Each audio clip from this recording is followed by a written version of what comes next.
शरीर से तो वो नारी का रूप है, माता का रूप है, लेकिन ये कन्हैया की, द्वापर में कन्हैया के यहाँ जब जिस समय भगवान का यहाँ अवतार था धरातल पर, तो ये गोपी बनकर प्रकट हुई थी।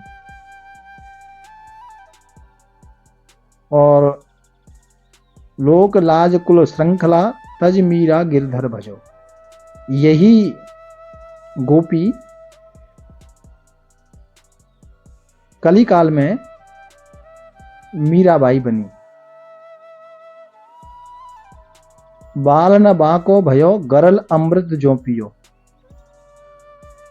जिन्होंने विष का पान किया वह भी अमृत बन गया। तो आप समझ ही गए होंगे कि हम परम भक्ता पूजनीय वंदनीय श्री मीराबाई जी का चरित्र सुनने जा रहे हैं। संत कहते हैं कि मीराबाई की कथा गाकर लाखों भक्तों को तृप्ति प्राप्त हुई है, पूर्णतः प्राप्त हुई है, आनंद की अनुभूति हुई है, और कितने अनगिनत प्रेमियों को भगवान श्री के चरणों में इनका अनुसरण करने के बाद भक्ति प्राप्त हुई है। और इन्होंने समस्त नारी जाति को धन्य कर दिया। और एक बात आपको बताऊं, सारे विश्व में, भारत में ही नहीं, सारे विश्व में इनकी प्रेरणा को लेकर कितने लोग भगवान से जुड़ गए और तर गए। इनका जन्म तो सनातन धर्म में हुआ,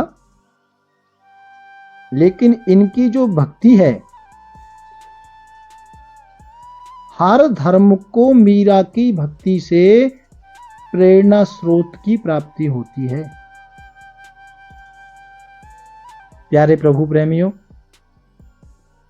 आज संतों के आशीर्वाद से आप सभी को भक्ति मत्ता श्री मीरा जी का चरित्र सुनाने का प्रयास करने जा रहा हूं।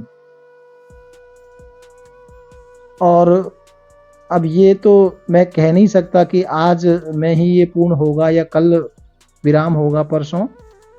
मैं इतना कहना चाहता हूं, आप जरूर सुने, नित्य सुने। अब कब तक मीराबाई का ये सत्संग चलेगा, 5 दिन, 10 दिन, 20 दिन, 25 दिन, 40 दिन, वो प्रभु इच्छा है। लेकिन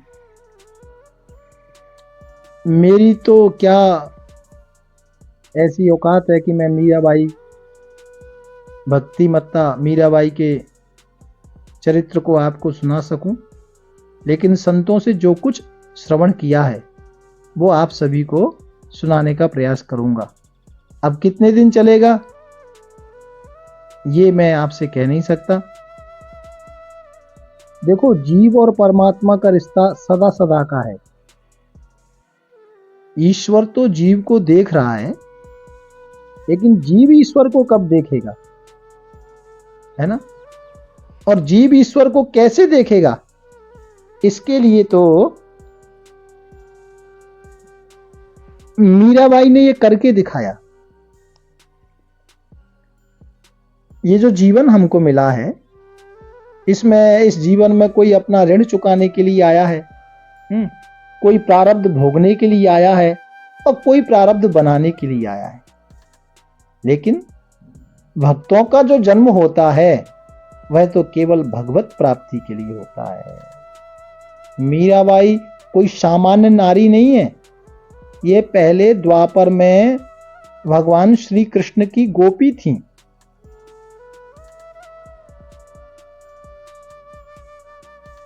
तो गोपी थी तो फिर कलिकाल में क्यों आई? गोलोक धाम में होना चाहिए इनको, तो फिर यहां कलयुग में क्यों? मृत्युलोक में क्या कर रही हैं? ये तो गोपी थी तो भगवान के धाम होना चाहिए। तो अब आप यहां से ध्यान से सुने। व्रज वृंदावन ब्रज में इनका जन्म हुआ था द्वापर में, और वृंदावन के पास ही इनका गांव था।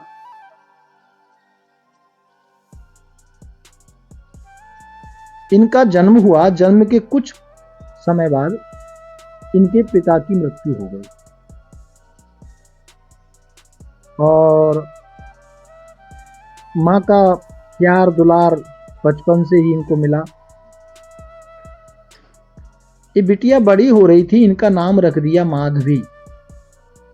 माधवी।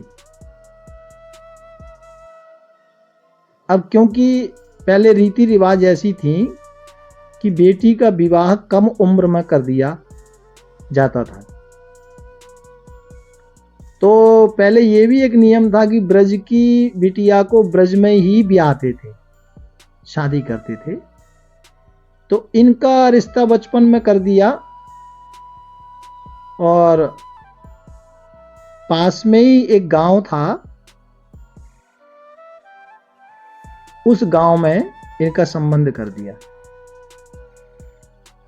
और जिनके साथ संबंध किया माधवी का, और छोटी उम्र थी, कुछ समय पश्चात वो विवाह भी कर दिया। और जिस बेटे के साथ विवाह हुआ उसका नाम था सुंदर। वो नाम से भी सुंदर था और स्वभाव से भी सुंदर था, और सबसे बड़ी बात तो ये थी कि भगवान श्री कृष्ण का ये परम सखा था, भगवान श्री कृष्ण के साथ ही रहता था। और इस बच्चे के अंदर बहुत गुण थे, और सबसे अच्छा गुण तो ये था कि भगवान की संगत करता।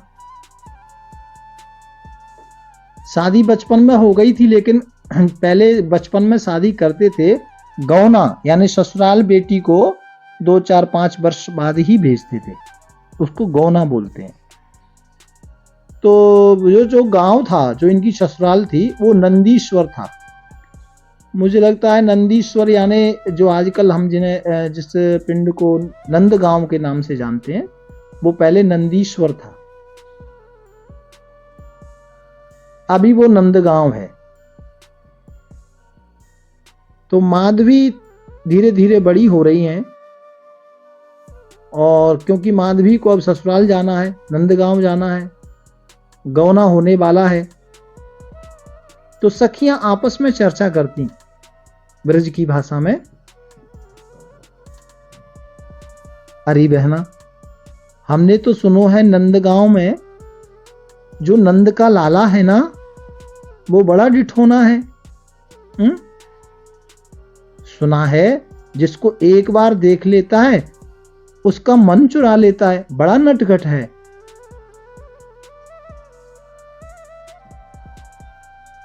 पूरे पिंड में यही चर्चा।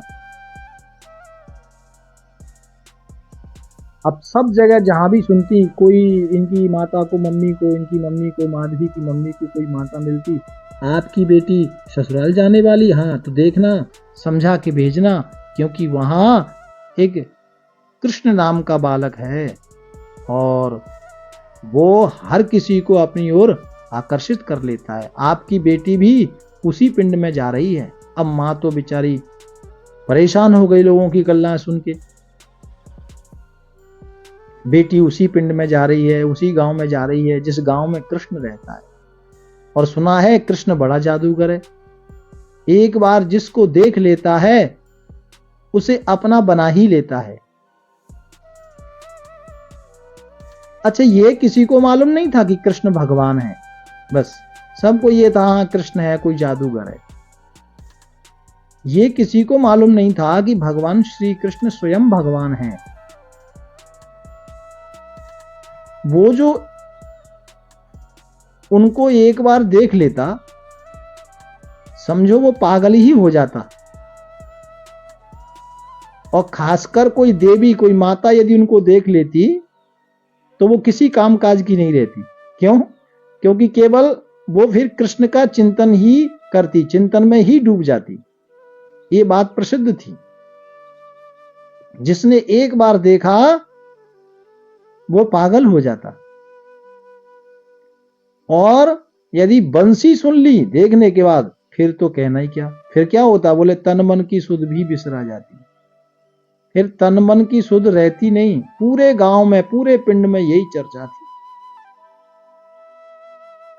माधवी की जो मां है, उसने देखा, सुना, अब वो अंदर ही अंदर परेशान हो रही है।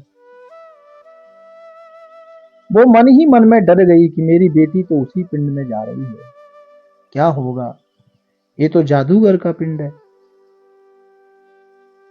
मेरी बेटी वहां जा रही है। ऐसा उसको अंदर अंदर भय लगने लगा। परेशान होकर अपनी बेटी को समझाना शुरू किया, बेटी भूल कर भी ना तो कृष्ण को देखना, ना अपने आप को दिखाना। यदि तू ऐसा करेगी ना तो तेरा पतिव्रत धर्म नष्ट हो जाएगा। वो कृष्ण को, कन्हैया को ना देखना है, ना अपने आप को दिखाना है। ऐसी शिक्षा मां माधवी को दे रही है। देखिए, मैं आपको एक बात बताना चाहता हूं, भगवान से प्रेम करने से कभी पतिव्रत धर्म नष्ट नहीं होता,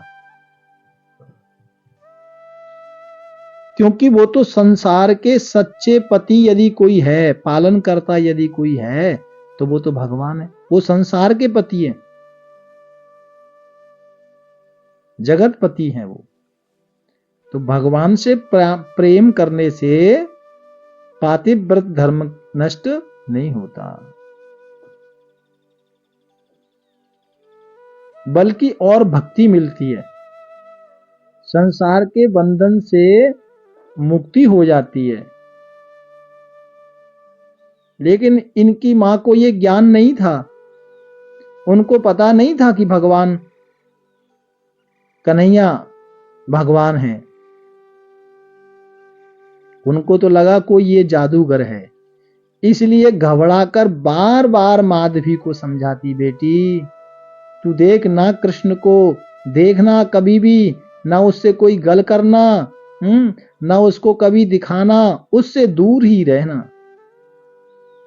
और सुन, कभी उसकी बांसुरी भी नहीं सुनना, सुना है वो बांसुरी से भी पागल कर देता है। अब भोली भाली मां उस बेटी को बार बार समझा रही है, बार बार समझा रही है। और बेटी ने भी मां की बात को गांठ में बांध लिया। सत्य जानकर निश्चय किया कि न किसी को दिखाऊंगी, न किसी को देखूंगी। प्यारे प्रभु प्रेमियों, जिस बेटी माधवी की आप कथा सुन रहे हैं, वही गोपी माधवी अगले जन्म में मीरा बनी। ये मैं आपको बीच में बता रहा हूं। और जो कथा मैं आपको सुना रहा हूं, ये मीरा जी के पूर्व जन्म की कथा है। यानी मीरा जब थी उससे पहले वो कौन थी, मैं आपको शुरुआत से मीरा जी का चरित्र सुनाने का प्रयास कर रहा हूं। और ये 2, 4, 10, 20 मिनट में, एक दिन में पूरा होने वाला नहीं है। इसके लिए 10-20 दिन लगेंगे। सो ध्यान से, धैर्य धर के पूरा चरित्र आप श्रवण करें।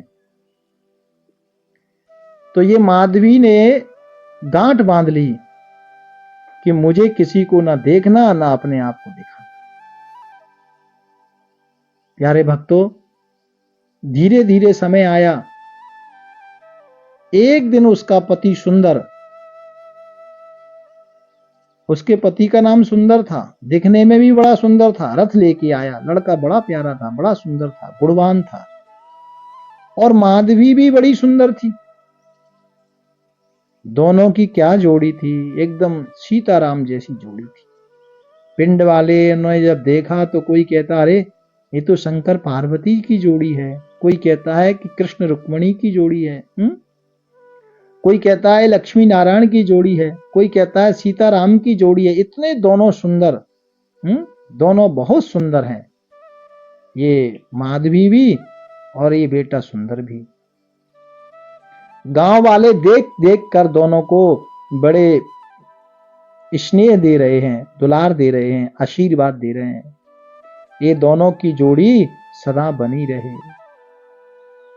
और जब माधवी जाने लगी, विदा करने लगे, समस्त पिंडवासियों की आंखों में आंसू आ गए। प्यारे प्रभु प्रेमियों, ये पति, माधवी का पति सुंदर रथ में लेकर माधवी को आ रहा है नंदगांव की ओर। तो पति ने रास्ते में चर्चा की, तो क्योंकि कन्हैया का सखा है इसलिए सबसे पहले कन्हैया की चर्चा की कि कृष्ण मेरा सखा है, बहुत प्यारा है।